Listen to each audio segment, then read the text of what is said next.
ഈ യോഗം ഉദ്ഘാടനം ചെയ്ത ബഹുമാനിയായ പഞ്ചായത്ത് പ്രസിഡന്റ്, നമുക്ക് മുമ്പ് പ്രഭാഷണം നടത്തിയ ഡോക്ടർ ശ്രീവിദ്യ, ഇവിടെ സ്വാഗതം പറഞ്ഞ കെ വി ബഷീർ, അധ്യക്ഷൻ മുജീബ്, എൻ്റെ സുഹൃത്ത് ശ്രീ അലവി കക്കാട്,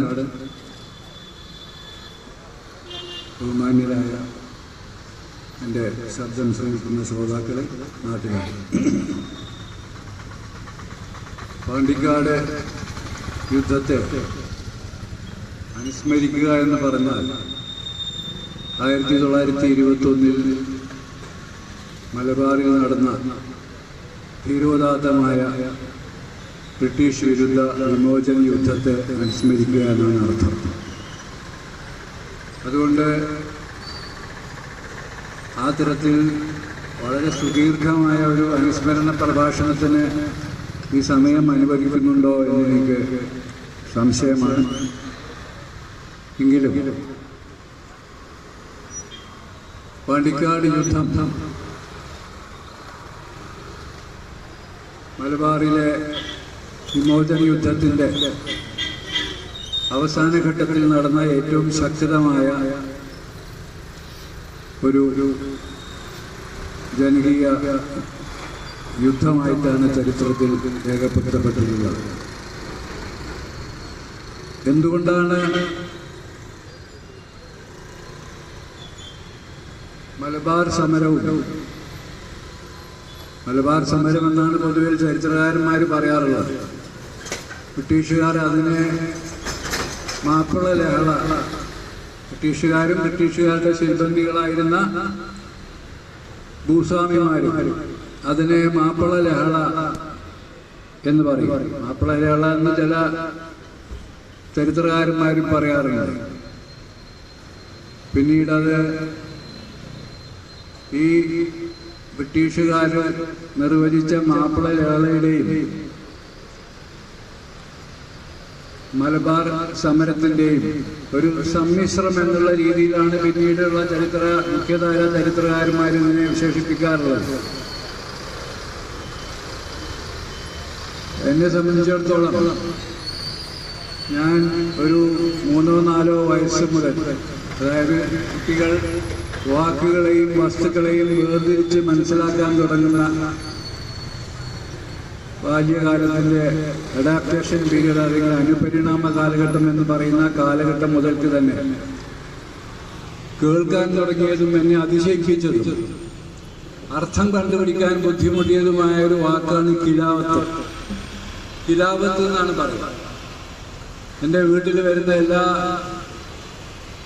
കറുത്ത തുണിയും വെള്ളക്കുപ്പായവും വെളുത്ത മക്കനെയും ധരിച്ച സ്ത്രീകളൊക്കെ തന്നെ സംസാരിക്കുമ്പോൾ കിലാവത്തിൻ്റെ അന്ന് എന്ന് പറയും.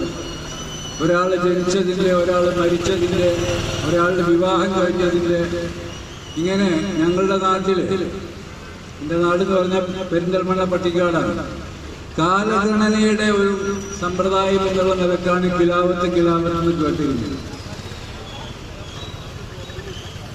അപ്പൊ അന്ന് അതിന്റെ അർത്ഥം മനസ്സിലായിരുന്നില്ല. കുറച്ചുകൂടി വലുതായപ്പോഴാണ്, ഒരു 5ാം ക്ലാസ്സിലോ ഒക്കെ പഠിക്കുന്ന സമയത്താണ്, 5ലോ 6ലോ പഠിക്കുന്ന സമയത്താണ് എൻ്റെ അയൽവാസി കരുവാൻ വേലു എന്നെ ഈ വേലുവിൻ്റെ ആലയിൽ ഉല ഊതാൻ വേണ്ടി വിളിക്കും. എനിക്ക് ഭയങ്കര ഇഷ്ടമായിരുന്നു. ആ ഉല ഊതിക്കൊണ്ടിരിക്കുമ്പോൾ വേലു ഇങ്ങനെ ഇരുമ്പ് ചൂടാക്കി അടിച്ച് കത്തി മടാളും കൈക്കോട്ടൊക്കെ ഉണ്ടാക്കുന്ന സമയത്ത് ഞാൻ ഒരു ദിവസം വേലുവിനോട് ചോദിച്ചു, നിങ്ങൾക്ക് തോക്കുണ്ടാക്കാൻ അറിയോ? അപ്പൊ വേലു പറഞ്ഞു, ഞാൻ എഴുതി തന്ന സാധനങ്ങളൊക്കെ കൊണ്ടുവന്നാലേ എനിക്ക് തോക്കുണ്ടാക്കി തരാം. അപ്പൊ നിങ്ങളിത് എവിടെ പഠിച്ചു എന്ന് ചോദിച്ചു. അപ്പൊ വേലുവിൽ നിന്നാണ് പിന്നീട് ഞാൻ എന്റെ ചരിത്ര ഗവേഷണം ആരംഭിക്കുന്നത്. വേലുവാണ് എനിക്ക് വാര്യംകുന്നത്ത് കുഞ്ഞഹമ്മദ് ഹാജി എന്നുള്ള പേര് വേലുവിൽ നിന്നാണ് ഞാൻ ആദ്യം കേൾക്കുന്നത്. വേലു പറഞ്ഞ ചരിത്രമുണ്ട്. വേലു പറഞ്ഞ ചരിത്രത്തിൽ എവിടെയും, പിന്നീട് ഞാൻ വലുതായപ്പോൾ ആലോചിച്ചപ്പോൾ, വേലു പറഞ്ഞ ചരിത്രത്തിൽ എവിടെയും മാപ്പിള ലഹള അല്ലെങ്കിൽ വർഗീയത എന്നുള്ള വാക്ക് വേലു ഉപയോഗിച്ചിട്ടില്ല. വേലു പറഞ്ഞത്, ചില ആളുകൾ സാധാരണക്കാരായ ഹിന്ദുക്കളെ ഉപദ്രവിക്കുന്ന ചില ആളുകളുണ്ടായിരുന്നു. അവരിൽ നിന്ന് സംരക്ഷണം നൽകാൻ വാര്യംകുന്നത്ത് പറഞ്ഞതനുസരിച്ച് ഞങ്ങളെ കാരാട്ടുതോടി അബ്ദുള്ള കാക്കാന്റെ വീട്ടിലെ 10,000-ന്റെ ഉള്ളിലാണ് ഞങ്ങളെ ഒളിപ്പിച്ചിരുന്നത്. ആരായിരുന്നു യഥാർത്ഥത്തിൽ ഈ ആളുകൾ? ഈ ആളുകളെ കുറിച്ച് മുഖ്യധാര ചരിത്രത്തിൽ വേണ്ട വിധത്തിൽ വ്യക്തതയില്ല. യഥാർത്ഥത്തിൽ മൊയാർത്തി ശങ്കരന്റെ ആത്മകഥയിൽ വ്യക്തതയുണ്ട് ഈ ആളുകളെ കുറിച്ച്. മൊയാർത്തി ശങ്കരൻ കുറുമ്പനാട് താലൂക്കിലെ കോൺഗ്രസിന്റെ സെക്രട്ടറിയും സ്വാതന്ത്ര്യ സമര സേനാനിയൊക്കെ ആയിട്ടുള്ള ആളായിരുന്നു. മൊയാർത്തി ശങ്കരൻ വളരെ കൃത്യമായിട്ട് എഴുതിയിട്ടുണ്ട്. ദീൻ വേണോ തല വേണോ എന്ന് പറഞ്ഞ് ആളുകളെ പിടിച്ചുകൊണ്ടുപോയി തല മുണ്ടനം ചെയ്യുകയും വെട്ടിക്കൊല്ലുകയും ചെയ്ത ഒരു വിഭാഗത്തെ രംഗത്തിറക്കിയത് കലക്ടർ തോമസും മാമു സാഹിബുമാണ് എന്ന് അദ്ദേഹത്തോട് പറഞ്ഞത് അതിന് നേതൃത്വം കൊടുത്ത വ്യക്തിയാണ്. ബല്ലാരി ജയിലിൽ നിന്ന് അദ്ദേഹം ജയിൽ മുക്തനായ ശേഷം ഒഴിയാൻ വേണ്ടി വടകരയിലെ ഒരു സ്ഥലത്ത് ആ ഒഴിച്ചിൽകാരനായി വന്ന വ്യക്തി കളരി മർമാണി തൈലം കളരി മർമാണി ചികിത്സ അറിയുന്ന വ്യക്തി ഒഴിഞ്ഞുകൊണ്ടിരിക്കുമ്പോൾ പറഞ്ഞു, ഞങ്ങളായിരുന്നു അത് ചെയ്തത്. പറയുക മാത്രമല്ല, അതിന് ബ്രിട്ടീഷുകാരിൽ നിന്ന് കിട്ടിയ ബഹുമതി പത്രം കാണിച്ചു കൊടുത്തു. മൊയാർത്തി ശങ്കരൻ വളരെ കൃത്യമായി രേഖപ്പെടുത്തി. അപ്പൊ ചരിത്രം,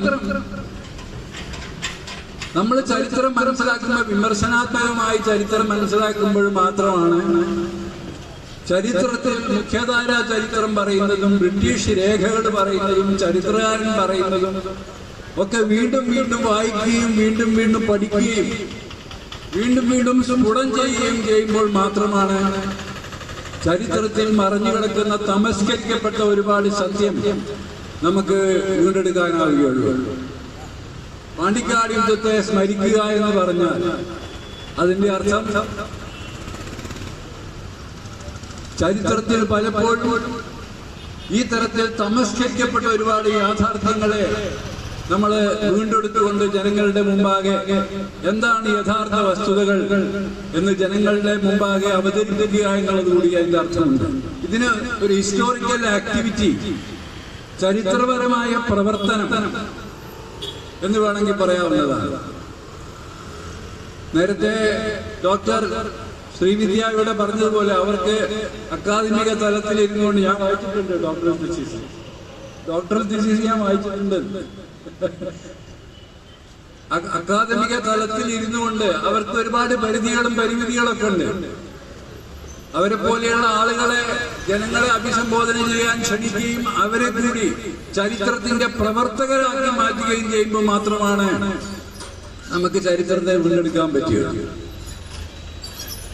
ഒരു ഒറ്റ ഉദാഹരണം, ഇപ്പൊ മലബാർ നിങ്ങൾ പലപ്പോഴും നിങ്ങൾ ആലോചിക്കുന്നുണ്ടാവും, എന്തുകൊണ്ടാണ് പാണ്ടിക്കാട് യുദ്ധത്തിന് ഒരു സ്മാരകം ഉണ്ടാവാത്തത്? പാണ്ടിക്കാട് യുദ്ധത്തിന് മാത്രമല്ല സ്മാരകമില്ലാത്തത്,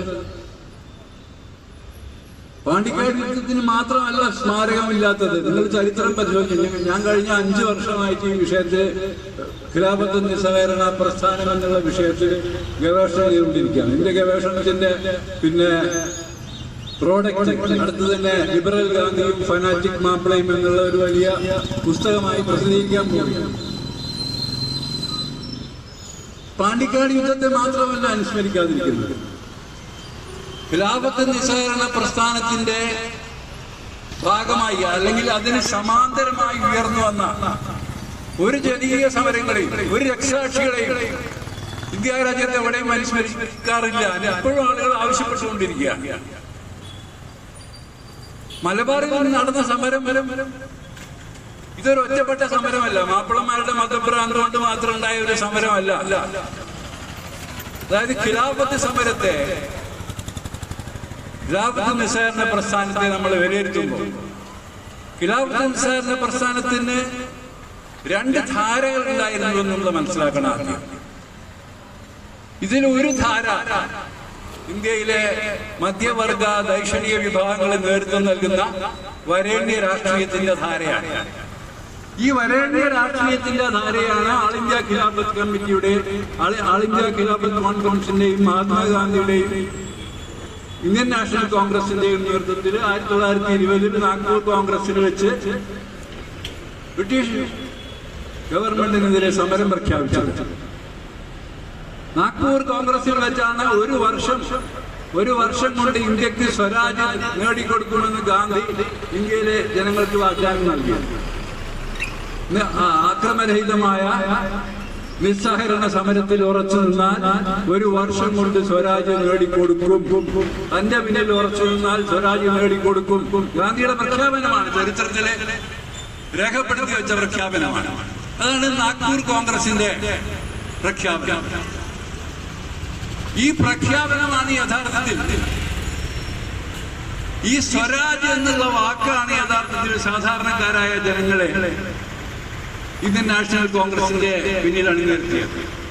നമ്മൾ മനസ്സിലാക്കേണ്ട ഒരു കാര്യം, അതുവരെയുള്ള ബ്രിട്ടീഷ് ഇന്ത്യയിലെ രാഷ്ട്രീയം എന്തായിരുന്നു?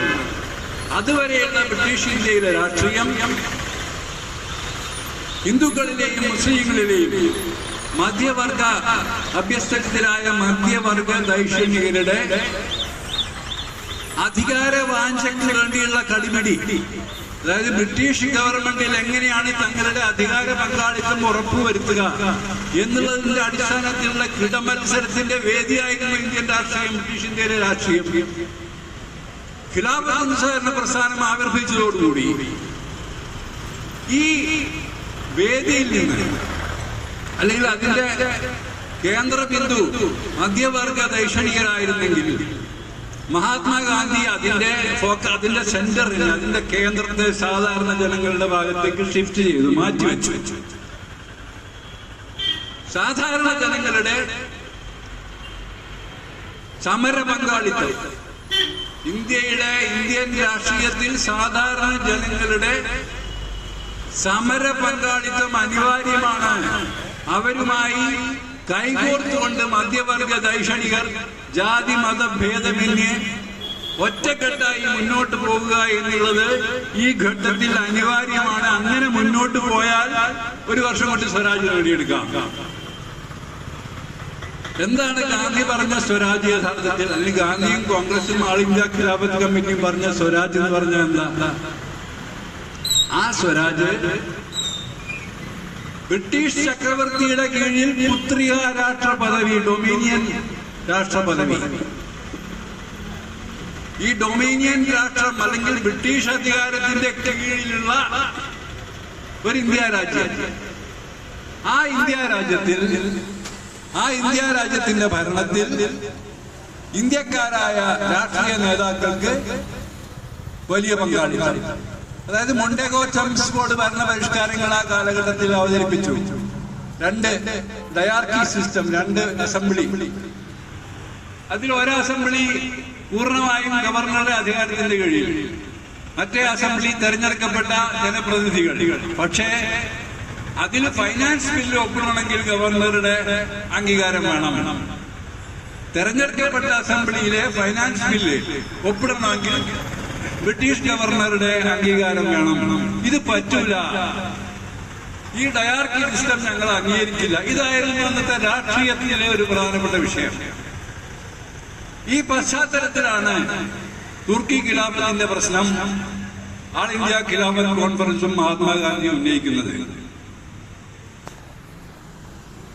അത് R.C. മജുംദാർ പോലെയുള്ള ചരിത്രകാരന്മാര് പറയുന്നത് പാൻ ഇസ്ലാമിസ്റ്റുകളുടെ കെണിയാണ്. പാൻ ഇസ്ലാമിസ്റ്റുകളുടെ കെണിയാണ് എന്ന് വെച്ചാൽ ഇസ്ലാമിക സാമ്രാജ്യം ലോകാസകലം സ്ഥാപിക്കാൻ ആഗ്രഹിക്കുന്ന ആളുകളുടെ കെണിയിൽ ഗാന്ധിയും ഹിന്ദു നേതാക്കളും കൂടുന്നതാണ് R.C. മജുംദാർ പോലെയുള്ള ഔദ്യോഗിക ചരിത്രകാരന്മാരെന്ന് പറയാവുന്ന ആളുകൾ പറയുന്നത്.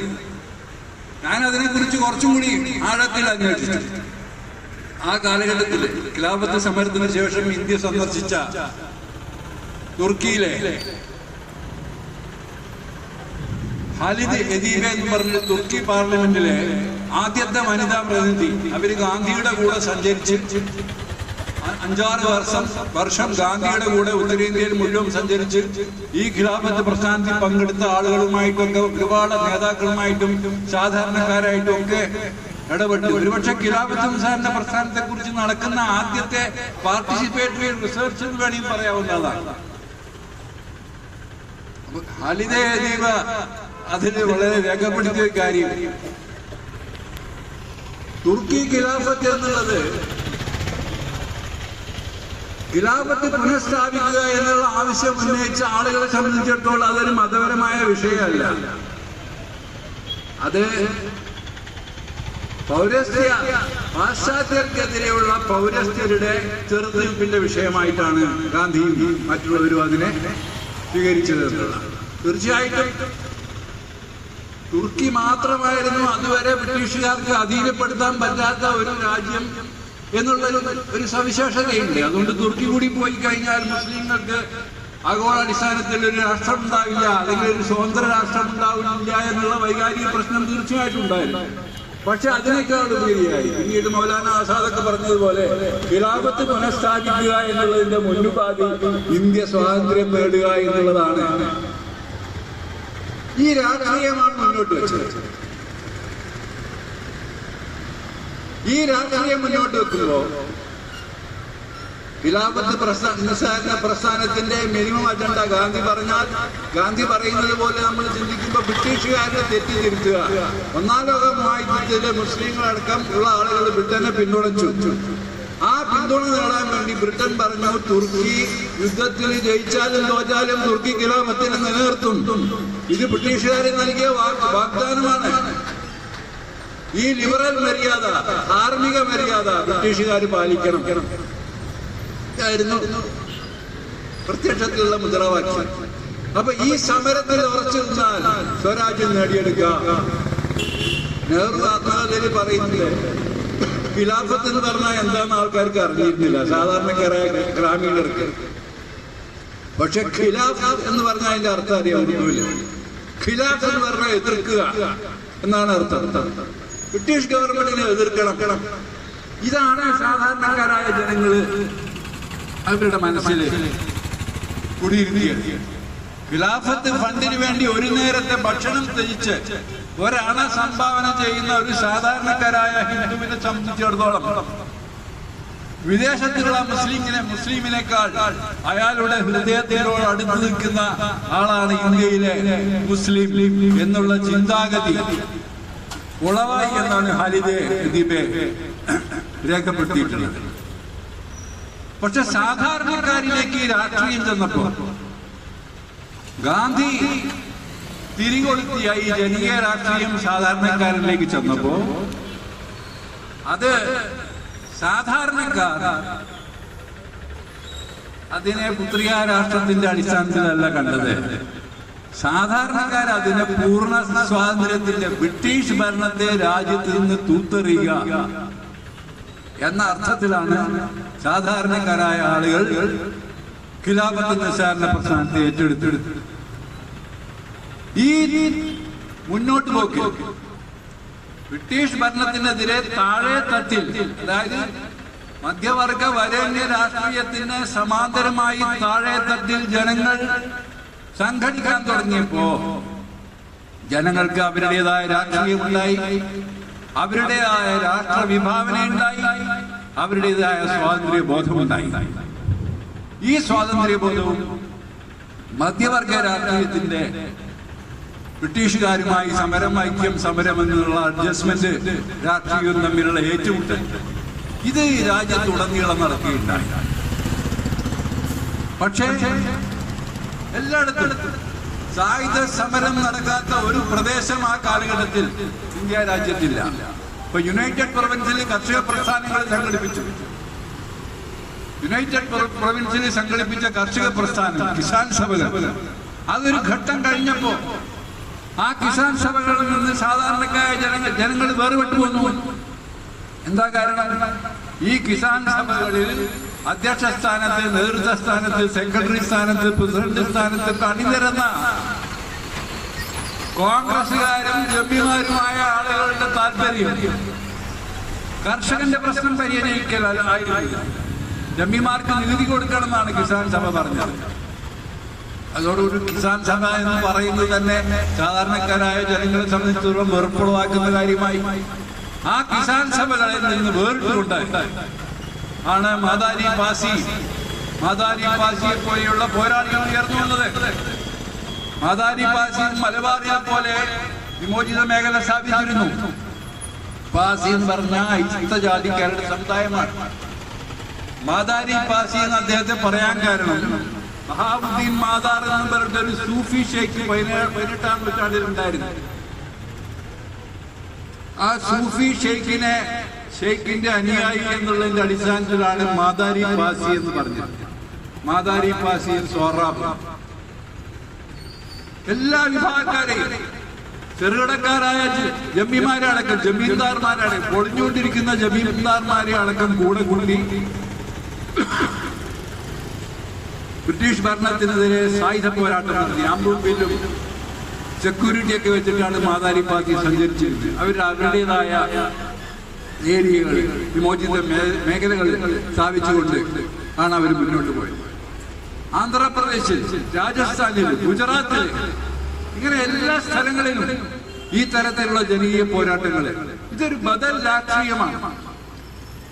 ആ ബദൽ രാഷ്ട്രീയം അതിപ്പോ ചരിത്രകാരന്മാരെ ഹിസ്റ്ററി ഫ്രം ബിലോ എന്നൊക്കെയുള്ള ഒരു പുതിയ പ്രയോഗത്തിലൂടെ വിശേഷിപ്പിക്കാറുണ്ട്. ഈ ബദൽ രാഷ്ട്രീയത്തിന്റെ ഏറ്റവും ഉദാത്തമായ രൂപമാണ് യഥാർത്ഥത്തിൽ മലബാറിൽ ഉണ്ടായത്. മഞ്ചേരി കോൺഗ്രസ് സമ്മേളനത്തോടനുബന്ധിച്ചാണ് 1920 ഏപ്രിൽ മാസത്തിലാണ് മഞ്ചേരിയിൽ കോൺഗ്രസ് സമ്മേളനം നടക്കുന്നത്. നേരത്തെ ഇവിടെ സൂചിപ്പിച്ചതുപോലെ MP നാരായണ മേനോനും കട്ടിലശ്ശേരി മുസ്ലിയരും സംഘടിപ്പിച്ചത് രാമൻ മേനോന്റെ നേതൃത്വത്തിൽ രൂപീകരിച്ച കുടിയാൻ സംഘമല്ല, കുടിയാൻ സങ്കട നിവാരണ സംഘങ്ങളാണ്. ഇത് രണ്ടും തമ്മിൽ വ്യത്യാസമുണ്ട്. കുടിയാൻ സംഘങ്ങൾ ഉണ്ടാവുന്നത് കാണക്കുടിയാന്മാരും ജമ്മിമാരും തമ്മിലുള്ള വൈരുദ്ധ്യത്തിൽ നിന്നാണ്. അതില് വെറും പാട്ടുകാരുടെ പ്രശ്നം വരുന്നില്ല, കാർഷിക തൊഴിലാളികളുടെ പ്രശ്നം വരുന്നില്ല. കുടിയാനും ജമ്മിയും തമ്മിലുള്ള വൈരുദ്ധ്യമാണ് അത് കൈകാര്യം ചെയ്തത്. ഏത് സമയവും ഒരു കുടിയാനെ മാറ്റി വേറെ കുടിയാനെ നിശ്ചയിക്കാനുള്ള അല്ലെങ്കിൽ മേൽചാർജ് കൊടുക്കാനുള്ള ഇങ്ങനെയുള്ള പ്രശ്നങ്ങളാണ് അത് പ്രധാനമായിട്ടും ചർച്ച ചെയ്തത്. MP നാരായണ മേനോനും കട്ടിലശ്ശേരി മുസ്ലിയരും പാവപ്പെട്ട കൃഷി തൊഴിലാളികളുടെ വെറും പാട്ടക്കാരന്റെ അവന്റെ പ്രശ്നങ്ങളാണ് MP നാരായണ മേനോനും കട്ടിലശ്ശേരി മുസ്ലിയാരും സംഘടിപ്പിച്ചത്. അവരാണ് അതിശക്തമായ സമരത്തിന് തയ്യാറായത്. എന്തായിരുന്നു അവരുടെ സമരത്തിന്റെ പ്രത്യേകത? ബ്രിട്ടീഷുകാരെ എത്ര പ്രകോപിപ്പിച്ചിട്ടും അവര് സായുധ സമരത്തിനല്ല തയ്യാറായത്. അവര് ഗാന്ധിയൻ മാർഗത്തിലൂടെ, ഗാന്ധി പറഞ്ഞ അഹിംസാ മാർഗത്തിലൂടെ നിരന്തരമായി സാമൂതിരി എസ്റ്റേറ്റിനെതിരെ സമരം ചെയ്തു, മറ്റു പല പ്രദേശങ്ങളിലും സമരം ചെയ്തു എന്ന് മാത്രമല്ല, വെറുംപാട്ടക്കാരന്റെ ആവശ്യങ്ങളെ അംഗീകരിക്കാത്ത ജമ്മിമാരെ ബഹിഷ്കരിക്കുക. ഇത് ഉത്തരേന്ത്യയിൽ നടന്നിട്ടുണ്ട്. മാദാരി പാസിയുടെ കാലത്ത് നടന്നിട്ടുണ്ട്. ജമ്മിമാരുടെ മുടിവെട്ടാൻ പോകരുത്, അവരുടെ മാലിന്യങ്ങൾ നീക്കം ചെയ്യാൻ ഭംഗി ജാതിക്കാർ പോകരുത്. അതുപോലെ ഈ കുടിയാൻ സങ്കട നിവാരണ സംഘങ്ങൾ ജമ്മിമാരെ ബഹിഷ്കരിക്കാൻ തുടങ്ങി. അത് ബഹിഷ്കരിക്കാൻ തുടങ്ങിയപ്പോഴാണ് അത് ഗാന്ധി പറഞ്ഞ പരിപാടിക്ക് എതിരാണെന്ന് ആര് പറഞ്ഞത്? കോൺഗ്രസും ഖിലാഫത്ത് കമ്മിറ്റിക്കാരും പറഞ്ഞു. ഗാന്ധി പറഞ്ഞ പരിപാടി കൂടി മാത്രമേ മുന്നോട്ട് പോകാൻ പോകുള്ളൂ. ഇവിടെയാണ് ക്ലാസ് കോൺഫ്ലിക്റ്റ് വരുന്നത്. ആ ക്ലാസ് കോൺഫ്ലിക്റ്റ് എങ്ങനെ റിഫ്ലക്ട് ചെയ്തതെന്ന് 1921 ആഗസ്റ്റ് 21 രാവിലെ ഇവിടെ വാര്യംകുന്നത്തിന്റെ അത്താണിന്റെ മുകളിൽ നിന്നുള്ള പ്രസംഗത്തിൽ വാര്യംകുന്നത്ത് പറയുന്ന ഒരു കാര്യമുണ്ട്. നിങ്ങളത് ചരിത്രം വായിക്കുന്ന ആളുകൾ, ചരിത്രം പഠിക്കുന്ന ആളുകൾ സൂക്ഷിച്ച് ഭൂതകണ്ണാടി വെച്ച് വായിക്കുന്നത്. നമ്മളെ പോലെ അവരും കോൺഗ്രസ്സുകാരാണ്. പക്ഷേ നമ്മൾ ആഗ്രഹിക്കുന്ന സ്വരാജ് അല്ല അവരാഗ്രഹിക്കുന്നത്. അവരാഗ്രഹിക്കുന്ന സ്വരാജ് അവരുടെ താല്പര്യങ്ങൾ നിലനിർത്തി കിട്ടാനുള്ള സ്വരാജാണ്. നമ്മൾ ആഗ്രഹിക്കുന്ന സ്വരാജല്ല. കോൺഗ്രസ് പാർട്ടിക്കുള്ളിലും ജമ്മി കുടിയാൻ ബന്ധം ഉണ്ടാക്കാൻ നോക്കുന്നവർ. അതുകൊണ്ട് ഗാന്ധി മഹാനും മൗലാനമാരും പറഞ്ഞ സ്വരാജ് നമ്മൾ സ്ഥാപിക്കും. സഹന സമരം കൊണ്ട് നമുക്കിനി മുന്നോട്ട് പോകാൻ പറ്റില്ല. നമ്മുടെ എത്രയോ ആളുകളെ പോലീസ് ഉപദ്രവിച്ചിട്ടും അതിനെന്തെങ്കിലും ചെയ്യാൻ പറഞ്ഞിട്ട് ആരും ചെയ്യുന്നില്ല. എന്നാൽ തൽക്കാലം നിസ്സഹകരണ സമരം മലബാറിൽ നിർത്തിവെക്കണമെന്ന് പറഞ്ഞിട്ടും ആരും കേൾക്കുന്നില്ല. ഈ സാഹചര്യത്തിലാണ് ഗവൺമെന്റിനോട്, ബ്രിട്ടീഷ് ഗവൺമെന്റിനോട് യുദ്ധം ചെയ്യാനുള്ള തീരുമാനത്തിലേക്ക്, ആ തീരുമാനം പാണ്ടിക്കാട് വെച്ച് പ്രഖ്യാപിക്കുന്നത്. ഇത് ബ്രിട്ടീഷ് നേരത്തെ ഇവിടെ ഡോക്ടർ ശ്രീവിദ്യ സൂചിപ്പിച്ച പോലെ ബ്രിട്ടീഷ് ഗവൺമെന്റിനോട് യുദ്ധം ചെയ്യാനാണ്, അല്ലാതെ ഹിന്ദുക്കളോട് യുദ്ധം ചെയ്യാനല്ല. അതിന്റെ അർത്ഥം മാപ്പിളമാർക്ക് ചില ഹിന്ദുക്കളോട് പ്രത്യേകിച്ച് വിരോധമുണ്ടായിരുന്നില്ല എന്നല്ല. വിരോധം ഉണ്ടായിരുന്നു. ആരോടെ വിരോധം ഉണ്ടായിരുന്നത്? മേൽച്ചാർത്തിന്റെ പേരിൽ, വെറും പാട്ടക്കാരനെ മേൽച്ചാർത്തിന്റെ പേരിൽ, അതായത് വെറും പാട്ടക്കാരൻ പണി ചെയ്തുകൊണ്ടിരിക്കുന്ന, കൃഷി ചെയ്തുകൊണ്ടിരിക്കുന്ന ഭൂമിയിൽ ഒരു വർഷം കഴിയുമ്പോ അതിന് കൂടുതൽ പാട്ടം ജമ്മിക്ക് കൊടുക്കണം. ഇയാൾക്ക് താങ്ങാൻ പറ്റാത്ത പാട്ടം ജമ്മിക്ക് കൊടുക്കണം. അത് കൊടുത്തിട്ടില്ലെങ്കിൽ നിങ്ങളെ ഒഴിപ്പിക്കും എന്ന് പറയാൻ ജമ്മിക്ക് ധൈര്യം കൊടുത്തിരുന്ന പണക്കാരായ ചില സവർണരുണ്ടായിരുന്നു. അവര് സർക്കാർ ഉദ്യോഗങ്ങളിലൊക്കെ ഇരുന്ന് കയ്യിൽ കാശ് വന്ന് ഇൻവെസ്റ്റർമാരായി അവർ രംഗത്ത് വന്നു. ആ ഇൻവെസ്റ്റർമാരായ ആളുകളോട്, സവർണ ഹിന്ദുക്കളോട് മാപ്പിളമാർക്ക് വിരോധം ഉണ്ടായിരുന്നു. അതിലൊരു തർക്കമില്ല. ആ വിരോധമാണ് കോടതികളിൽ കേസുകളിലൂടെ നമ്മൾ കണ്ടത്. പക്ഷേ ഖിലാഫത്ത് നിസ്സഹകരണ സമരകാലത്ത് ആ വിരോധമൊക്കെ മാറ്റിവെച്ചുകൊണ്ട് ഒറ്റക്കെട്ടായി മുന്നോട്ട് പോയതിന്റെ ചരിത്രമാണ് ഖിലാഫത്ത് നിസ്സഹകരണ പ്രസ്ഥാനം മലബാറിൽ പ്രാവർത്തികമാകാൻ തുടങ്ങിയപ്പോൾ. അതായത് 1920 ഏപ്രിലിൽ മഞ്ചേരി കോൺഫറൻസിനും പിന്നീട് ഒറ്റപ്പാലം കോൺഫറൻസിനും ശേഷം സജീവമായി മാപ്പിളമാര് ആലി മുസ്ലിയാരുടെ നേതൃത്വത്തിൽ വളരെ സജീവമായി മൂവ്മെന്റിൽ പങ്കെടുക്കാൻ തുടങ്ങിയപ്പോൾ പ്രകടമായി കൃത്യമായി അഹിംസയിൽ അടിയുറച്ചുകൊണ്ട് ഒരടി കിട്ടിയാൽ തിരിച്ചടിക്കില്ല എന്നുള്ള ഉറപ്പോടുകൂടി തന്നെയാണ് ഈ മാപ്പിള വെറുംപാട്ടക്കാരായ കർഷകർ അന്ന് മുന്നോട്ട് പോയിക്കൊണ്ടിരുന്നത്. അതിൽ നിന്ന് വ്യത്യസ്തമായി ചിന്തിക്കാൻ തുടങ്ങിയത് 1921 ആഗസ്റ്റ് 20 തിരുരങ്ങാടിയിൽ നടന്ന അന്താരങ്ങാടിയിൽ 20 ആളുകളെ, നിരായുധരായ 20 ആളുകളെ വെടിവെച്ച് വീഴ്ത്തിയ, അതിനുശേഷം തിരുരങ്ങാടിയിൽ ആലി മുസ്ലിയാർ അടക്കമുള്ള സംഘത്തിന് നേരെ വെടിവെച്ച, ചോദിക്കാൻ ചെന്നതാണ്, യുദ്ധം ചെയ്യാൻ ചെന്നതല്ല. എന്തിനാണ് ഞങ്ങളെ ആളുകളെ പിടിച്ചുകൊണ്ടേയിട്ടുള്ളതെന്ന് ചോദിക്കാൻ ചെന്നതാണ്. അപ്പൊ അതിന്റെ അർത്ഥം ബ്രിട്ടീഷ് ഭരണകൂടം മാപ്പിളമാരെ വലിയ തോതിൽ, കൃഷിക്കാരെ വലിയ തോതിൽ ആക്രമിക്കാൻ സജ്ജരായിരിക്കുന്നു എന്നുള്ള കൃത്യമായ രാഷ്ട്രീയ കണക്കുകൂട്ടലാണ്. മാപ്പിളമാർക്ക് രാഷ്ട്രീയം അറിഞ്ഞിരുന്നില്ല എന്നൊന്നും ആരും തെറ്റിദ്ധരിക്കേണ്ട. പല ചരിത്രകാരന്മാരും പറയുന്നത് മാതിരി ഇത് ഒരു പ്രീ മോഡേൺ, പ്രീ പൊളിറ്റിക്കലൊന്നും ആയിരുന്നില്ല മാപ്പിളമാര്. വളരെ കൃത്യമായി ലോക രാഷ്ട്രീയത്തിൽ എന്താണ് സംഭവിക്കുന്നത് എന്ന് വളരെ കൃത്യമായി അളന്ന് മുറിച്ച് മനസ്സിലാക്കാൻ കേൾപ്പുണ്ടായിരുന്ന ആളുകളാണ്. അത് മൊയാർട്ടി ശങ്കറിന്റെ ആത്മകഥ വായിച്ചാൽ നിങ്ങൾക്കറിയാം. വാര്യംകുന്നത്തിന്റെ കൂടെ ബെല്ലാരി ജയിലിൽ ഉണ്ടായിരുന്ന കുറച്ച് ആളുകളെ അദ്ദേഹം കണ്ടു. മൊയാർട്ടി ശങ്കരൻ പറയുന്നുണ്ട്, എന്തായിരുന്നു വാര്യംകുന്നത്ത്, എന്തിനായിരുന്നു വാര്യംകുന്നത്തും കൂട്ടരും ഈ യുദ്ധത്തിന് ഇറങ്ങിയത്? ആ ആളുകൾ പറഞ്ഞത്, നമ്മളിവിടെ ബ്രിട്ടീഷ് ഗവൺമെന്റിനെതിരെ യുദ്ധം തുടങ്ങുന്നതോടുകൂടി രാജ്യത്തിന്റെ പല ഭാഗങ്ങളിലും നടക്കുന്ന യുദ്ധങ്ങളുടെ ഭാഗമായി നമ്മൾ മാറും. ബ്രിട്ടീഷ് ഗവൺമെന്റിനെതിരെ ഒരു വലിയ സായുധ മുന്നേറ്റം വരുന്നതോടുകൂടി ഗവൺമെന്റിന് പിടിച്ചു നിൽക്കാൻ പറ്റാത്തൊരു സാഹചര്യം വരും. അപ്പോൾ മാത്രമാണ് ഒരു വർഷം കൊണ്ട് സ്വരാജ് നേടിക്കൊടുക്കാമെന്നുള്ള ഗാന്ധി മഹാന്റെ വാഗ്ദാനം പൂർണ്ണമാവുകയുള്ളൂ. ഈ ഉദ്ദേശം വെച്ചിട്ടാണ് ഇവര് യുദ്ധത്തിന് ഇറങ്ങിയത്. പക്ഷേ അങ്ങനെ യുദ്ധത്തിന് ഇറങ്ങുമ്പോഴും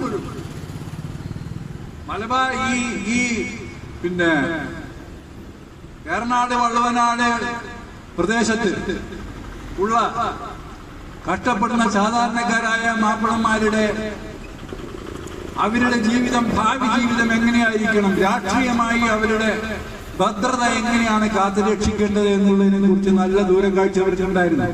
എന്താണ് ഏറനാടിലും വള്ളുവനാടിലുള്ള പ്രത്യേകത? ഏറനാടിലും വള്ളുവനാടിലും ഉണ്ടായിരുന്ന ചരിത്രകാരന്മാർ മതഭ്രാന്തന്മാരുടെ മേഖല എന്ന് പറയുന്ന ഈ മേഖലയുടെ പ്രത്യേകത എന്തായിരുന്നു? ഈ മേഖലയിലുള്ള ആളുകളിൽ 1,60,000 പുരുഷന്മാർ പാടത്ത് പണിയെടുക്കുന്നവരായിരുന്നു.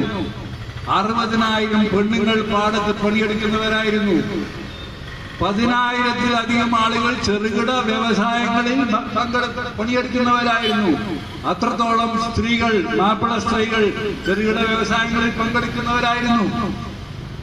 വടക്കേ മലബാറിനെ അപേക്ഷിച്ച് ഒരുപക്ഷെ ഏറ്റവും അധികം ഗ്രാമീണ തൊഴിലാളികളുടെ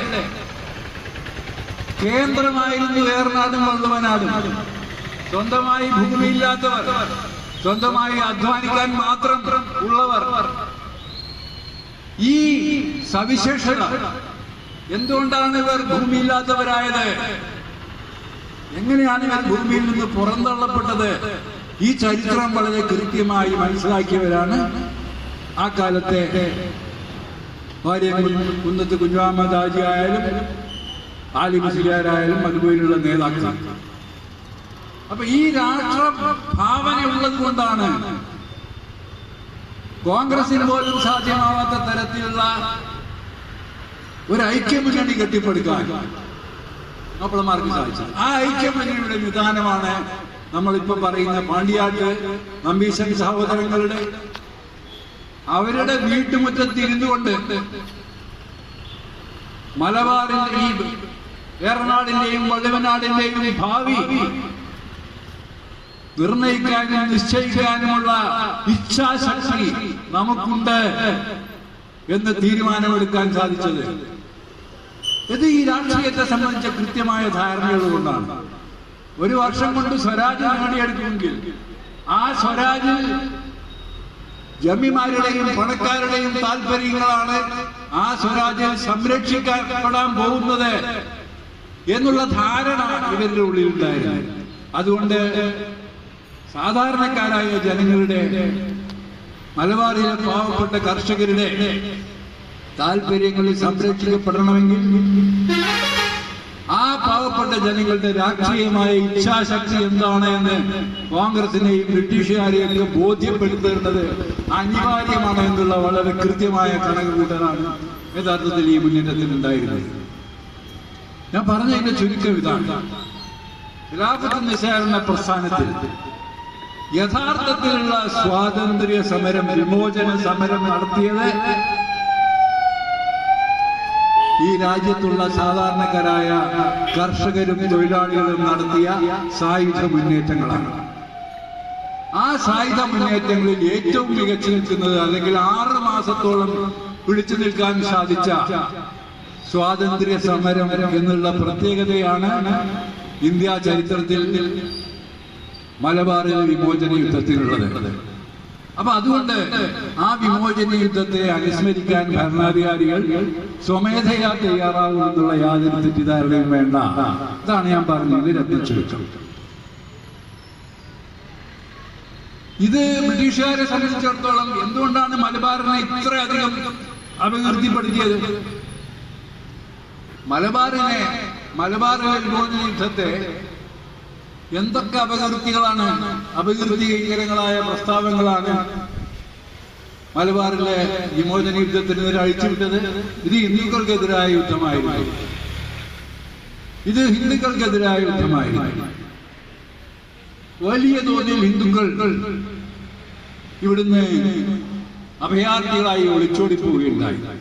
നിങ്ങളതിന്റെ ഒരു സാമാന്യ ബുദ്ധി അനുസരിച്ച് ആലോചിച്ചാൽ 921 ഒക്ടോബറിന് ശേഷം ഈ 26 അഭയാർത്ഥി ക്യാമ്പുകളാണ് സി ഗോപാലൻ നായരുടെ ആര്യസമാജത്തിന്റെയും കണക്കിൽ 26 അഭയാർത്ഥി ക്യാമ്പുകളാണ് തുറന്നത്. ഈ 26 അഭയാർത്ഥി ക്യാമ്പുകളിൽ 26,000 അഭയാർത്ഥികളാണ് ഉണ്ടായിരുന്നത്. ഞാൻ അന്നത്തെ ജനസംഖ്യ പറഞ്ഞു. ഏറനാട്ടില് 1,63,328 ഹിന്ദുക്കളും 2,37,402 മുസ്ലിങ്ങളുണ്ടായിരുന്നു. വള്ളവനാട്ടില് 2,59,979 ഹിന്ദുക്കളും 1,33,919 മുസ്ലിങ്ങളും ഉണ്ടായിരുന്നു. പൊന്നാനിയില് 2,81,155 ഹിന്ദുക്കളും 2,29,016 മുസ്ലിങ്ങളുണ്ടായിരുന്നു. അപ്പൊ ഇതില് 26,000 ഹിന്ദുക്കളാണ് ഈ അഭയാർത്ഥി ക്യാമ്പിൽ ഉണ്ടായിരുന്നത് ആര്യസമാജത്തിന്റെ കണക്കനുസരിച്ച്.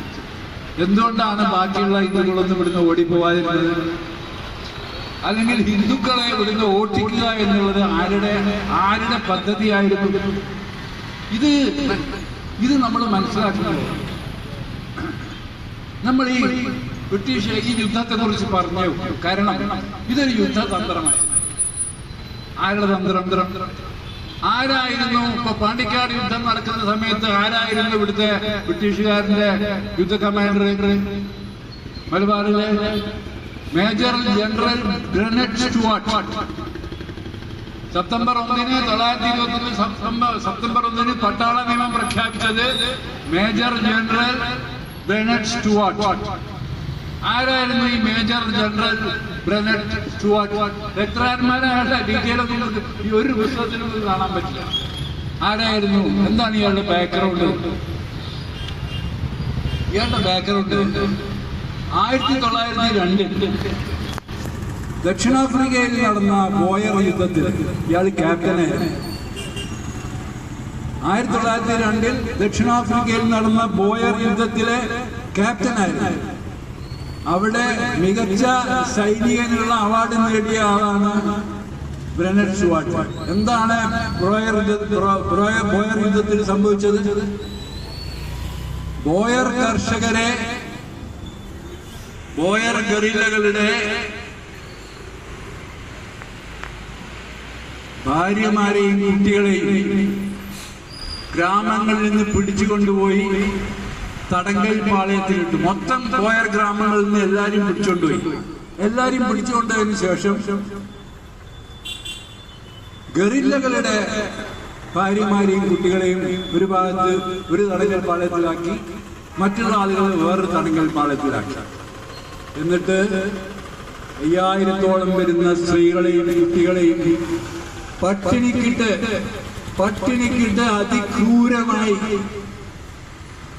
അതിക്രൂരമായി ഉന്മൂലനം ചെയ്തു. 20-ാം നൂറ്റാണ്ടിലെ ഏറ്റവും വലിയ യുദ്ധക്കുറ്റങ്ങളിൽ ഒന്നാണ് ബോയർ യുദ്ധത്തില് ബോയർ സ്ത്രീകൾക്കും കുട്ടികൾക്കും എതിരെ കാണിച്ചത്. അതിന്റെ നേതാവായിരുന്നു ആര്? ഗ്രനറ്റ് സ്റ്റുവാർട്ട്. അതിന്റെ പേരിലാണ് ഈ ഗ്രനറ്റ് സ്റ്റുവാർട്ടിന് അവാർഡ് കിട്ടിയത്. ആ ഗ്രനറ്റ് സ്റ്റുവാർട്ടിനെ പിന്നെ അവിടുന്ന് മദ്രാസ് കമാൻഡിലേക്ക് മാറ്റി. ആ മദ്രാസ് കമാൻഡിൽ നിന്ന് ഇയാളെ ഇങ്ങോട്ട് വിളിക്കുന്നത് ഒക്ടോബർ മാസത്തിലാണ്. ഒക്ടോബർ മാസത്തിൽ ഈ പറഞ്ഞ പോലെ ഗൂർഖകളെയും ഒരു ബറ്റാലിയനൊക്കെ ഇവിടെ ഇറക്കി കഴിഞ്ഞ സമയത്ത് FP എവാൻസിന്റെ റിപ്പോർട്ട് അതിനെ കുറിച്ച് എവാൻസ് പറയുന്നുണ്ട്. എന്താ പറയുന്ന അറിയോ? ഒരു ശത്രു രാജ്യത്തെ കീഴടക്കുക എന്നുള്ള ദൗത്യത്തോടെയാണ് ബ്രിട്ടീഷ് പട്ടാളം മുന്നോട്ട് പോയത്. എന്ന് വെച്ചാൽ ബ്രിട്ടീഷുകാരെ സംബന്ധിച്ചിടത്തോളം വാര്യംകുന്നത്തും സംഘവും പ്രഖ്യാപിച്ച ഈ മലയാള രാജ്യമുണ്ടല്ലോ, അതൊരു രാജ്യം തന്നെയായിരുന്നു. അതൊരു ശത്രു രാജ്യമായിരുന്നു. അതിന് അവര് നടത്തിയ ശ്രമങ്ങളൊക്കെ പരാജയപ്പെട്ടു. കാരണം ഇവര് ഗറില്ല സമരം പിന്നെ ആണ് ഉപയോഗിക്കുന്നത്. എന്താണ് ഈ ഗറില്ല സമരം? പത്രങ്ങളിലൊക്കെ വായിച്ചിട്ടുണ്ടാവുമല്ലോ. ഞാൻ വളരെ ചുരുക്കി പറയാം. ഗറില്ല സമരം എന്ന് പറഞ്ഞാൽ നരിയും ആനയും തമ്മിലുള്ള യുദ്ധം ഊഹിച്ചാൽ മതി. നരിയും ആനയും തമ്മിൽ എങ്ങനെയാ യുദ്ധം ചെയ്യാ? നരി പകല് ആനയായിട്ട് നേരിട്ട് മുട്ടില്ല. കാരണം ആന കൊണ്ട് തട്ടിക്കഴിഞ്ഞാല് നരിന്റെ ആഫീസ് മുട്ടും. അപ്പൊ നരി ഉൾക്കാട്ടിലേക്ക് വരുന്നത് രാത്രി ആകുമ്പോൾ പോയിട്ട് ആനന്റെ ചന്തിക്ക് പോയിട്ട് കടിക്കും, അല്ലെങ്കിൽ പുറത്ത് പോയിട്ട് ഭയങ്കരമായിട്ട് കടിച്ചിട്ട് വീണ്ടും ഉള്ളിൽ പോകും. അപ്പൊ ആനക്ക് കുത്താൻ കിട്ടില്ല. പക്ഷെ ഓരോ ദിവസവും കടി കൊള്ളുന്നതോറും ഈ ആന മെല്ലെ മെല്ലെ മെല്ലെ ആനക്ക് നിൽക്കാനും നടക്കാനും പറ്റാത്ത രൂപത്തിൽ ആന എവിടെയെങ്കിലുമൊക്കെ പോയി വീഴും. അല്ലെങ്കിൽ അങ്ങനെ ആന തീരെ നടക്കാൻ പറ്റാതാവുമ്പോഴാണ് ഇതിനെ ആക്രമിക്കുക. ഇതാണ് ഈ ഗറില്ല സമരത്തിനെ കുറിച്ച് ഹോച്ചിമിൻ പറഞ്ഞൊരു ഉദാഹരണമാണ് ഞാൻ പറയുന്നത്. ഗറില്ല സമരം. അതോടൊപ്പം തന്നെ മാപ്പിളമാരെ ഹിന്ദുക്കളിൽ നിന്ന് വേർപെടുത്തുക. മാപ്പിളമാരെ ഹിന്ദുക്കളിൽ നിന്ന് വേർപെടുത്താൻ എന്താ മാർഗം? മാപ്പിള പേടി കൃത്യമായി സൃഷ്ടിക്കുക എന്നുള്ളത്. മാപ്പിളമാർ ആക്രമിച്ചിരിക്കുന്നു എന്നുള്ള വാർത്തകള്, ഹിന്ദുക്കളെ നിഷ്ഠൂരം കൊന്നൊടുക്കുന്നു എന്നുള്ള വാർത്തകൾ പ്രചരിപ്പിക്കുക. അങ്ങനെ വാർത്ത പ്രചരിപ്പിച്ചതിന്റെ അടിസ്ഥാനത്തിലാണ് കുമാരനാശാന്റെ അടുത്ത് പോയത് ചില ആൾക്കാർ. അതിന്റെ പേരിലാണ് കുമാരനാശൻ കവിത എഴുതിയത്. അത് ഡോക്ടർ ശംഷാദ് തീകത്തിന്റെ ഓറൽ ഹിസ്റ്ററിയിൽ അവർ പറയുന്നുണ്ട്. മാപ്പിളമാരെ പേടിക്കണം, മാപ്പിളമാരിങ്ങളെ വെട്ടിക്കൊല്ലുമെന്ന് ഭയപ്പെടുത്തി ഹിന്ദുക്കളെ ഇവിടുന്ന് അഭയാർത്ഥികളാക്കി ഓടിപ്പിക്കുക എന്നുള്ള കുതന്ത്രം പ്രയോഗിക്കാനാണ് ഈ തരത്തിലുള്ള കള്ളക്കഥകൾ പറഞ്ഞു പരത്തിയത്. അങ്ങനെ കുതന്ത്രം പ്രയോഗിച്ച് ഹിന്ദുക്കളെ വലിയ തോതിൽ ഏറനാട്ടിൽ നിന്നും വള്ളുവനാട്ടിൽ നിന്നും പലായനം ചെയ്യിപ്പിച്ചാൽ ദക്ഷിണാഫ്രിക്കയിൽ ചെയ്തതുപോലെ ബോയർ സ്ത്രീകളെയും കുട്ടികളെയും ഗറില്ലകളുടെ ഭാര്യമാരെയും കുട്ടികളെയും എപ്രകാരമാണ് കൂട്ടക്കൊല ചെയ്തത്, അതുപോലെ മാപ്പിളമാരെ അവരുടെ ഉമ്മമാരെയും പെങ്ങന്മാരെയും ഒക്കെ കൂട്ടക്കൊല ചെയ്യുക എന്നുള്ള ദുഷ്ടലാക്കാണ് യഥാർത്ഥത്തില് ബെർണഡ് ഷുവാർട്ട് പരീക്ഷിക്കാൻ നോക്കിയത്. പക്ഷേ ഈ രാജ്യത്തെ കേരളനാട്ടിലെയും വള്ളുവനാട്ടിലെയും ഹൈന്ദവ സഹോദരന്മാർ ബ്രണ്ണറ്റിന്റെ ഈ പരിപാടിയെ പൊളിച്ചു. ഒരാളും പോയില്ല. 26,000 ആളുകൾ അഭയാർത്ഥികളായി പോയി എന്ന് പറയുന്നത് ആര് വന്നാലും ഓടിപ്പോകുന്ന കുറച്ച് ആൾക്കാർ ഇവിടെ ഉണ്ട്. അവരെ കൂട്ടത്തിന്റെ സിൽവന്തികളായിട്ട് പോയ ആളുകളാണ്. ഈ പരിപാടി പൊളിച്ചു ചിത്രകാരന്മാര്. ഇത് എന്തുകൊണ്ടാണ്? വർഗപ്രശ്നമാണ്, അല്ലെങ്കിൽ കർഷക പ്രശ്നം മാത്രമായിരുന്നു പ്രധാന പ്രശ്നമെങ്കിൽ എന്തുകൊണ്ടാണ് മാപ്പിളമാരെ പോലെ തന്നെ കഷ്ടത അനുഭവിച്ച ഹൈന്ദവരായ ആളുകള് അവരോടൊപ്പം ചേർന്നുകൊണ്ട് പോരാടാതിരുന്നത്? നമുക്ക് ആ ചോദ്യത്തെ വേറൊരു തരത്തിൽ ചോദിക്കാം. എന്തുകൊണ്ടാണ് ഇതില് മാപ്പിളമാർക്കെതിരെ സാധാരണക്കാരായ ഹിന്ദുക്കളുടെ ഭാഗത്തു നിന്ന് ആക്രമണം ഉണ്ടാവാതിരുന്നത്? മാപ്പിളമാർക്കെതിരെ സാധാരണക്കാരായ ഹിന്ദുക്കളുടെ ഭാഗത്തു നിന്ന് ജമ്മിമാരും പിന്നെ തമ്പ്രാക്കന്മാരൊക്കെ വിളിച്ചാൽ ഓടി വരുന്ന ഇഷ്ടം പോലെ ആളുകൾ ഉണ്ടായിട്ടും എന്തുകൊണ്ടാണ് മാപ്പിളമാർക്കെതിരെ ഹിന്ദുക്കളിൽ നിന്നൊരു സായുധ സംഘം ഉയർന്നു വരാതിരുന്നത്? അതിന്റെ ഉത്തരം വളരെ കൃത്യമാണ്. രാജ്യത്തെ സാധാരണക്കാരായ ഹൈന്ദവ സഹോദരങ്ങളുടെ പിന്തുണയുടെ അടിത്തറയിലാണ് ഈ സമരം മുന്നോട്ട് പോയത്. ഈ ഐക്യദാർഢ്യം പൊളിക്കുക എന്നുള്ളതാണ് ബ്രിട്ടീഷുകാരെ സംബന്ധിച്ചിടത്തോളം, ഹിന്ദു മഹാസഭയെ സംബന്ധിച്ചിടത്തോളം ഉണ്ടായിരുന്ന പിന്നീടിന്റെ അജണ്ട. അതിന്റെ പേരിലാണ് മലബാറിൽ വലിയ തോതിലുള്ള മതപരിവർത്തനങ്ങൾ ഉണ്ടായി, ബലപ്രയോഗങ്ങൾ ഉണ്ടായി എന്നൊക്കെയുള്ള കള്ളങ്ങൾ എഴുതി പിടിപ്പിച്ചു. മലബാറിലെ മതപരിവർത്തനത്തിന് എന്തിനാണ് ബലപ്രയോഗം? നിങ്ങളൊന്ന് ആലോചിച്ചു നോക്കൂ. മലബാറിലെ ആളുകൾ സ്വമേധയാ പരിവർത്തനം നടത്തിയതിന്റെ ഭാഗമായിട്ടാണ് മലബാറിലെ മാപ്പിളമാരുണ്ടായത്. പിന്നെ എന്തിനാ ബലപ്രയോഗം? ഇനി നിർബന്ധിതമായിട്ട് ആളുകളെ മതം മാറ്റിക്കുന്നതിന്റെ ചരിത്രം പറയുകയാണെങ്കിൽ നമുക്ക് സാമൂതിരിയിൽ നിന്ന് തുടങ്ങേണ്ടി വരും. കാരണം സാമൂതിരിയാണ് ഉത്തരവ് പുറപ്പെടുവിച്ചുകൊണ്ട് മുക്കുവ കുടുംബങ്ങളിൽ കുറെ ആളുകളെ ഇസ്ലാം മതം സ്വീകരിക്കണമെന്ന് ആദ്യത്തെ ഉത്തരവ് ഇറക്കിയത്. ആ സാമൂതിരിയോട് മത്സരിക്കാൻ പിന്നീട് വഴുവനാട് രാജാവും ഉത്തരവിറക്കി. ചർമ്മക്കട മുഴുവൻ ഒരു വലിയ ശതമാനം ചർമ്മക്കട മുഴുവൻ നിർബന്ധിച്ച് ഇസ്ലാമിൽ ചേർത്തു വഴുവനാട് രാജാവ്. എന്താ കാരണം? മുസ്ലിം ആയി കഴിഞ്ഞാൽ മറ്റുള്ളവർക്ക് പോകാൻ പറ്റാത്ത സ്ഥലങ്ങളിലേക്ക് ഇവർക്ക് പോകാം, യുദ്ധത്തിന് റിക്രൂട്ട് ചെയ്യാം, പോരാളികളാക്കാം, കച്ചവടം മുസ്ലിം ജനസംഖ്യകളിലോട്ട് കാണും മുസ്ലിം കച്ചവടക്കാർ വരിക. അപ്പോ അതുകൊണ്ട് വരുമാനം കിട്ടും. ഇതൊക്കെ കഴിഞ്ഞിട്ട് ടിപ്പു സുൽത്താൻ വന്നു. ടിപ്പു സുൽത്താൻ സ്വന്തം നാട്ടില് ആളുകളെ നിർബന്ധിച്ച് മതം മാറ്റിയിട്ടില്ല. ഇത് കെ മാധവൻ നായരുടെ മതചരിത്രം നിങ്ങൾ വായിച്ചാൽ മനസ്സിലാവും. കെ മാധവൻ നായർ എഴുതിയിട്ടുണ്ട്. ഞാൻ മൈസൂരിൽ പോയപ്പോ അവിടെ ക്ഷേത്രങ്ങളും മറ്റു കാര്യങ്ങളുമെല്ലാം ടിപ്പു സുൽത്താൻ ഭരിച്ച മൈസൂരില് ക്ഷേത്രങ്ങളും ഹൈന്ദവ ക്ഷേത്രങ്ങളും ഇങ്ങനെ ഉയർന്നു നിൽക്കുന്നുണ്ടപ്പോ ഞാൻ അന്തം വിട്ടുപോയി. ഹൈന്ദവ ക്ഷേത്രങ്ങൾ മാത്രമല്ല, മറാഠയിലെ ഹിന്ദു രാജാക്കന്മാര് ശൃംഗേരി മഠം ആക്രമിച്ചപ്പോൾ ടിപ്പുവാണ് അതിന് സംരക്ഷണം കൊടുത്തിരുന്നത്. അങ്ങനെയുള്ള ടിപ്പു സുൽത്താൻ മലബാറിൽ വന്നിട്ട് നിർബന്ധിച്ച് മതം മാറ്റി എന്ന് പറഞ്ഞത് ആരാ? അത് പറഞ്ഞത് കേണൽ വിൽക്സ് എന്ന് പറഞ്ഞ ഒരാളാണ്. കേണൽ വിൽക്സ് പറയണമെന്നും വിശ്വസിക്കാൻ പാടില്ല എന്ന് ജെയിംസ് മില്ലിന്റെ ഇന്ത്യ ചരിത്രത്തിൽ ഞാൻ വായിച്ചിട്ടുണ്ട്. വിൽക്സ് പറയണതും പൂർണ്ണമായിട്ട് വിശ്വസിക്കാൻ പാടില്ല. ഈ കേണൽ വിൽക്സ് പാലക്കാട് വിളംബരം എന്ന് പറഞ്ഞിട്ട് ഒരു വിളംബരം ഉണ്ടാക്കി വെച്ചു. ആ വിളംബരത്തിന് ലോകത്തെവിടെയും ഒരു മൗലികാധാരമില്ല. കേണൽ വിൽക്സിന്റെ ബുക്കിൽ മാത്രമേ ഉള്ളൂ. ടിപ്പു സുൽത്താന്റെ വിളംബരത്തിൽ പറഞ്ഞിട്ട് ഇവിടെ ഹിന്ദുക്കളൊക്കെ മാറ്റേതായിരുന്നു, എല്ലാവരെയും നിർബന്ധിച്ച് ഇസ്ലാം ആക്കണമെന്നും പറഞ്ഞിട്ടൊരു വിളംബരം. ഈ വിളംബരം സർദാർ കെ എം പണിക്കർ അടക്കമുള്ള ആളുകൾ അത് കോട്ട് ചെയ്തിട്ടുണ്ട്. അത് കോട്ട് ചെയ്തിട്ട് പോലും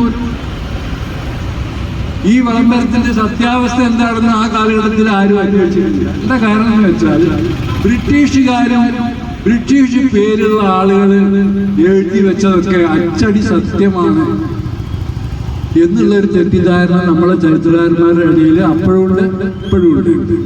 ബ്രിട്ടീഷ് രേഖകളിൽ കാണുന്നത് മുഴുവൻ ബ്രിട്ടീഷ് രേഖകളിൽ എന്ത് കണ്ടു? ഇത് അക്കാദമിക ചരിത്ര പഠനത്തിന്റെ വലിയൊരു ദൗർബല്യം ഞാൻ പറയുന്നത്. ബ്രിട്ടീഷ് രേഖകളിൽ എന്താ കണ്ടു വെച്ചാൽ അതൊക്കെ സത്യമാണ്. മലബാർ സമര ചരിത്രം എഴുതിയ മിക്കവാറും ചരിത്രകാരന്മാരുടെ ഇടയിലുള്ള ഒരു പ്രശ്നമാണ്. കാരണം ചരിത്രകാരനെ സംബന്ധിച്ചിടത്തോളം ഈ രേഖകളെ ആശ്രയിക്കല്ലാണ്ട് യാതൊരു നിവൃത്തിയില്ല എന്നാണ് അതിൻ്റെ ഒരു പ്രശ്നം.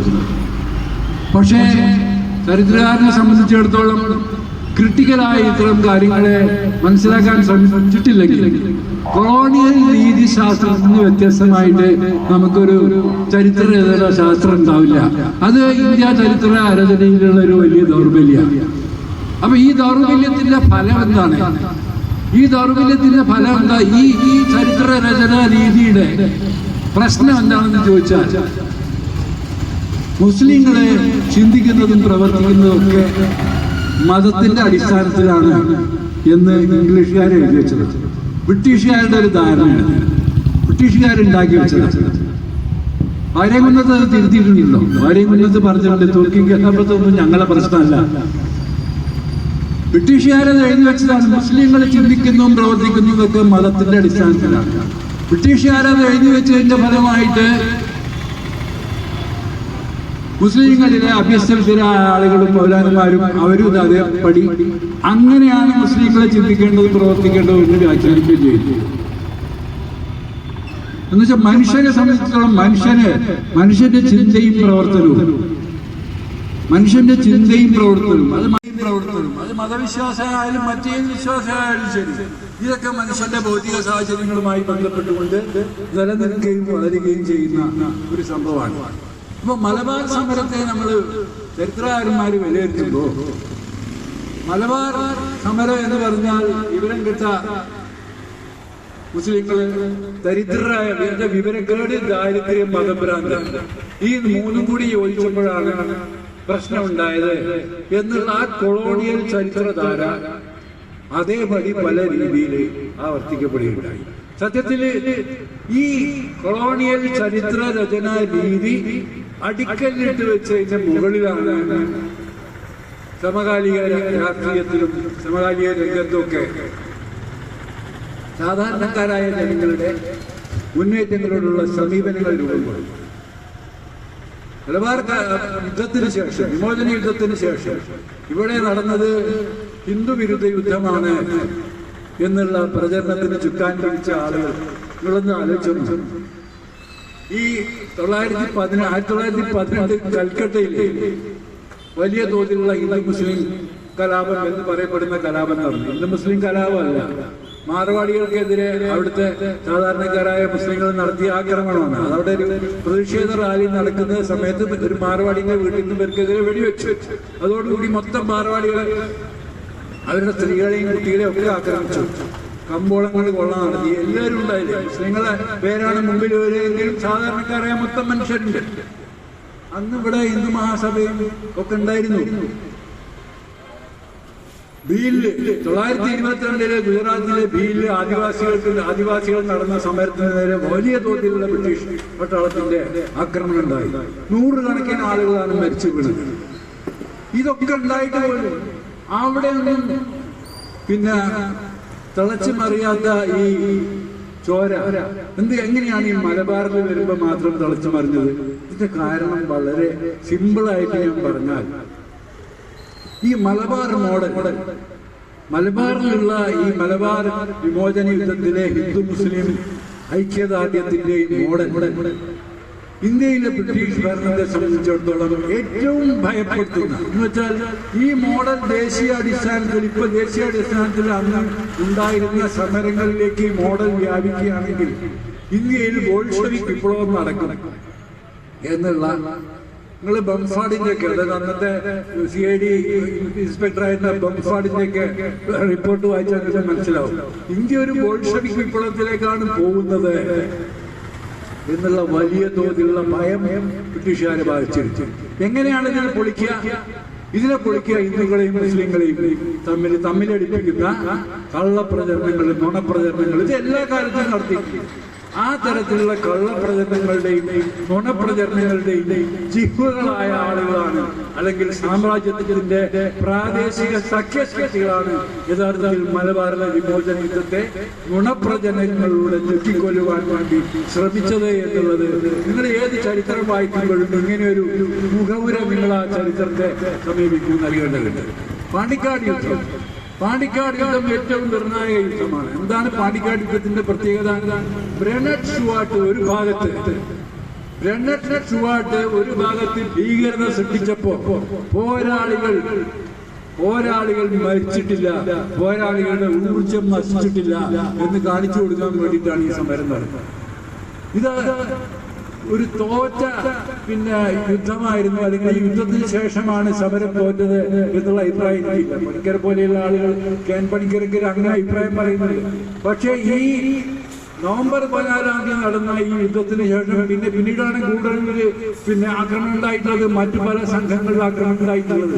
പക്ഷേ ഡിസംബർ മാസം തുടങ്ങിയോട് കൂടിയിട്ട് കീഴടങ്ങൽ പ്രവണത ശക്തിപ്പെട്ടു. വലിയ തോതിലുള്ള കീഴടങ്ങൾ ഉണ്ടായി. നേതാക്കൾ കീഴടങ്ങാൻ തീരുമാനിച്ചു. അത് ചരിത്രകാരന്മാർ പറയുന്നത് പാണ്ടിക്കാട് യുദ്ധത്തിന്റെ പരാജയത്തിന്റെ ഭാഗമായിട്ടാണ്. ഞാൻ ചരിത്രകാരനോട് ഈ കാര്യത്തിൽ വിയോജിക്കുകയാണ്. കാരണം എന്താണ് ഡിസംബറിന്റെ പ്രത്യേകത? 1921 ഡിസംബറിന്റെ പ്രത്യേകത എന്താ? ആ പ്രത്യേകത മനസ്സിലാക്കണമെങ്കിൽ 1920 ഡിസംബറിന്റെ പ്രത്യേകത മനസ്സിലാക്കണം. 1920 ഡിസംബറിലാണ് നാഗ്പൂർ കോൺഗ്രസ് കൂടി ഒരു വർഷം കൊണ്ട് ഇന്ത്യക്ക് സ്വരാജ് നേടിയെടുക്കാൻ പറ്റും എന്നുള്ള ഗാന്ധിയുടെ വാഗ്ദാനം ഉയർന്നു വന്നു. 1920 ഡിസംബറില് ആ വാഗ്ദാനം കഴിഞ്ഞിട്ട് ഒരു വർഷം തികയുന്ന മാസമാണ് ഡിസംബർ 21, ഡിസംബർ 20. എന്നിട്ട് രാഷ്ട്രീയമായി ഖിലാഫത്ത് നിസാരണ പ്രസ്ഥാനം പ്രതീക്ഷിച്ച മാതിരിയല്ല പോകുന്നത്. ഖിലാഫത്ത് നിസാറിന്റെ പ്രസ്ഥാനം ഗാന്ധി പറഞ്ഞതുപോലെ ബ്രിട്ടീഷുകാരുമായിട്ട് വിലപേശി സ്വരാജ്യം നേടിയെടുക്കുന്ന ഒരു സാഹചര്യം അല്ല ഇപ്പൊ ഉണ്ടായിട്ടുള്ളത്. അങ്ങനെയുള്ള ഒരു സാഹചര്യത്തിൽ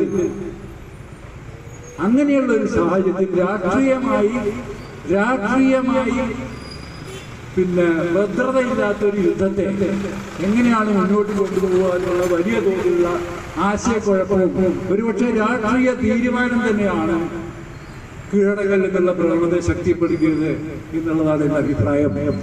പക്ഷെ ആ കീഴടങ്ങലുണ്ട്. വാര്യംകുന്നത്ത് കീഴടങ്ങിയ സമയത്ത് വാര്യംകുന്നത്തിന്റെ കൂടെ ഉണ്ടായിരുന്ന ആളുകളുടെ പേരും വാര്യംകുന്നത്ത് കീഴടങ്ങുന്നതിന് മുമ്പ് അദ്ദേഹത്തിനുണ്ട് എത്രയോ കാലമായിട്ട് അദ്ദേഹത്തിന്റെ കൂടെ ഉണ്ടായിരുന്ന ആളുകളുടെ പേരും തമ്മിൽ താരതമ്യപ്പെടുത്തി കഴിഞ്ഞാൽ കീഴടങ്ങുന്ന സമയത്ത് അദ്ദേഹത്തിന്റെ കൂടെയുള്ളൊക്കെ പുതിയ ആൾക്കാർക്ക് ഒരു 10-20 ദിവസം കൊണ്ട് അദ്ദേഹത്തിന്റെ കൂടെ വന്നവരാണ്. അതുവരെ അദ്ദേഹത്തിന്റെ കൂടെയുള്ള ആളുകളൊക്കെ മാറ്റി നിർത്തി. അപ്പൊ ഒരു പക്ഷേ കീഴടങ്ങുമ്പോഴും ഈ സമരം പുതിയ രീതിയിൽ പുതിയ ഊർജം സംഭരിച്ചുകൊണ്ട് ഒരുപക്ഷെ ഈ സമരത്തെ സംഘടിപ്പിക്കാൻ ഈ സമരത്തെ മുന്നോട്ട് കൊണ്ടുപോകാൻ സാധിക്കും, അല്ലെങ്കിൽ സാധ്യമാവേണ്ടതുണ്ട് എന്നുള്ള പ്രതീക്ഷകൾ അന്ന് ഒരുപക്ഷെ ഇവരുടെയൊക്കെ ഉള്ളിലുണ്ടായിട്ടുണ്ടാവും. എന്താണ് അവർ വിചാരിച്ചിരുന്നത് എന്ന് നമുക്ക് കൃത്യമായി നിർവചിക്കാൻ പറ്റില്ല. പക്ഷെ ഒരു കാര്യം ഉറപ്പാണ്, ദേശീയ അടിസ്ഥാനത്തിൽ ഖിലാഫത്ത് നിസാറിന്റെ പ്രസ്ഥാനം ഗാന്ധിയുടെ വാഗ്ദാനവും ഇത് രണ്ടും പരാജയപ്പെട്ടിരിക്കുന്നു എന്നുള്ള പൂർണ്ണ ബോധ്യം മലബാറിലെ മാപ്പിള പോരാളികൾക്ക് ഉണ്ടായിരുന്നു. ആ സാഹചര്യത്തിൽ ദേശീയ അടിസ്ഥാനത്തിൽ വളർന്നു വരേണ്ട, ദേശീയ അടിസ്ഥാനത്തിൽ വികസിതമാവേണ്ടിയിരുന്ന ഒരു ജനകീയ മുന്നേറ്റത്തിന്റെ അതിന്റെ സാധ്യത മങ്ങിയിരിക്കുന്നു എന്നുള്ള രാഷ്ട്രീയമായ ഒരു തീരുമാനമാവണം ഒരു പക്ഷേ. അതല്ലാണ്ട് ബ്രിട്ടീഷുകാരെ അടിച്ചമർത്തി ഈ ഡിസംബർ മാസത്തിലെ ഹിച്ച്കോക്കിന്റെയും ഇവാൻസിന്റെയും റിപ്പോർട്ടുകൾ നമ്മൾ പരിശോധിച്ചാൽ മാപ്പിളമാര് തോറ്റു അല്ലെങ്കിൽ ബ്രിട്ടീഷുകാർ ജയിച്ചു എന്നുള്ള ഒരു സംഭവം ഇവരുടെ റിപ്പോർട്ടിൽ നിന്ന് നമുക്ക് വായിച്ചെടുക്കാൻ പറ്റും. അപ്പോഴും ഗറില്ലകളെ പിടിക്കാൻ നിർവാഹമില്ല എന്നുള്ള രീതിയിൽ ഇൻഫർമർമാരെ മാത്രം ആശ്രയിച്ചുകൊണ്ട് ഇവിടുത്തെ ചില പ്രാദേശിക പ്രമാണിമാരെ ആശ്രയിച്ചുകൊണ്ട് ആളുകളെ കീഴടങ്ങാൻ നിർബന്ധിക്കുന്ന സാഹചര്യം സൃഷ്ടിച്ചുകൊണ്ട് മാത്രമാണ്, അങ്ങനെ മാത്രമേ ഈ സമരത്തിൽ ജയിക്കാൻ പറ്റൂ എന്നുള്ള ഒരു ധാരണ മാത്രമേ അവർക്ക് ഉണ്ടായിരുന്നു. അപ്പൊ ഈ മഹത്തായ ജനകീയ വിമോചന യുദ്ധത്തിന് സ്വമേധയാ ഏതെങ്കിലും ഭരണകൂടം ഒരു സ്മാരകം ഉണ്ടാക്കും എന്ന് നിങ്ങൾ വിചാരിക്കേണ്ട. ആ തരത്തിലുള്ള ഒരു സ്മാരകം മലബാറിലെ ഈ വിമോചന യുദ്ധത്തിന് വേണം. അത് തീർച്ചയായും പാണ്ടിക്കാട് ആ സ്മാരകം വരുന്നതിൽ, ആ സ്മാരകം സ്ഥാപിക്കുന്നതിൽ ഏറ്റവും ഉചിതമായ സ്ഥലം പാണ്ടിക്കാടാണ് എന്നുള്ള കാര്യത്തിൽ തർക്കമില്ല. ആ തരത്തിലുള്ള ഒരു സ്മാരകത്തിന് വേണ്ടിയുള്ള പ്രവർത്തനം എന്റെ അഭിപ്രായത്തിൽ നിങ്ങൾ ഒരു ചരിത്രപരമായ പ്രവർത്തനം, ഹിസ്റ്റോറിക്കൽ ആക്ടിവിറ്റി എന്ന് പറയാവുന്നതാണ്. അതിനെ മുൻകൈയെടുത്ത ഈ പാണ്ടിക്കാട് കൂട്ടായ്മയെ ഞാൻ എന്റെ ഹൃദയംഗമമായ ഭാഷയിൽ അഭിവാദ്യം ചെയ്യുന്നു. അവർക്ക് വിജയം ആശംസിക്കുന്നു എന്ന് മാത്രം പറഞ്ഞുകൊണ്ട് ഞാൻ എന്റെ വാക്കുകൾ